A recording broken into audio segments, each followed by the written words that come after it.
संत निरंकारी मिशनच्या वतीने महाराष्ट्राच्या 50व्या वार्षिक निरंकारी संत समागमाच्या स्थळावरच सिडको मैदान सेंट्रल पार्क जवळ खारघर नवी मुंबई येथे आज सद्गुरू माता सविंदर हरदेवजी महाराज यांच्या पावन सानिध्यात आयोजित केलेल्या सामूहिक विवाह सोहळ्यामध्ये 111 जोडपी विवाहबद्ध झाली। वधूवरांपैकी 55 वर आणि 51 वधू मुंबईतील होत्या, तर 49 वर आणि 50 वधू महाराष्ट्राच्या अन्य भागातून आले होते।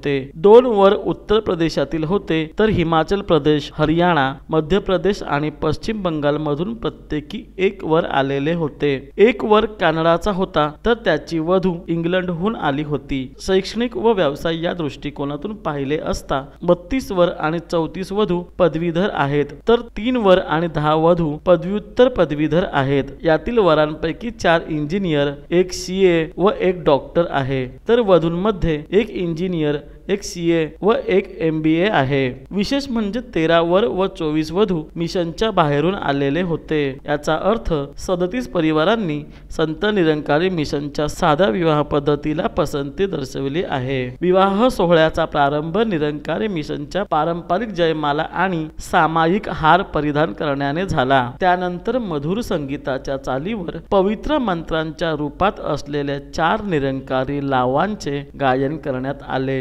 प्रत्येक लावांच्या शेवटी सद्गुरू माताजी व उपस्थित भाविक भक्तगणांकडून वधूवरांवर पुष्पवर्षाव करण्यात आला। शेवटी सद्गुरू माता सविंदर हरदेवजी महाराज आपल्या अमृतवाणीने वधूवरांना शुभाशीर्वाद प्रदान केले आणि हा मनोहर सोहळा संपन्न झाला। मैं यहाँ पे शादी इसलिए कर रहा हूँ कि यहाँ पे कोई जात पात का बंधन नहीं है और यहाँ पे शादी एकदम सादा पद्धति से होती है। यहाँ पे सद्गुरू बाबा हरदेव सिंह जी महाराज ने हमको एकदम शादी करने के लिए एकदम सादा पद्धति से बताया। हम उसी प्रकार से यहाँ पे शादी करें और यहाँ पे हमको बहुत अच्छा लगता है, बहुत सारा परिवार मिलता है, इसलिए हमको यहाँ पे इसके लिए हम निरंकारी मिशन में शादी करना चाहते हैं। मोहम्मदन हूँ और ये हिंदू है, हिंदू कास्ट के, लेकिन हमको यहाँ पे मैं 2 साल से यहाँ पे आता हूँ, तो जो हमारी जो चाह थी बाबा के थ्रू से हम सोचे थे कि यहाँ के हमारी शादी हो गई। ना धर्म का ये है ना किसी का, सब एक हो गए। संत निरंकारी मिशन आध्यात्मिक मिशन आहे, हा तर त्याचा बेस आहे, आध्यात्मिकता, स्पिरिच्युअलिटी,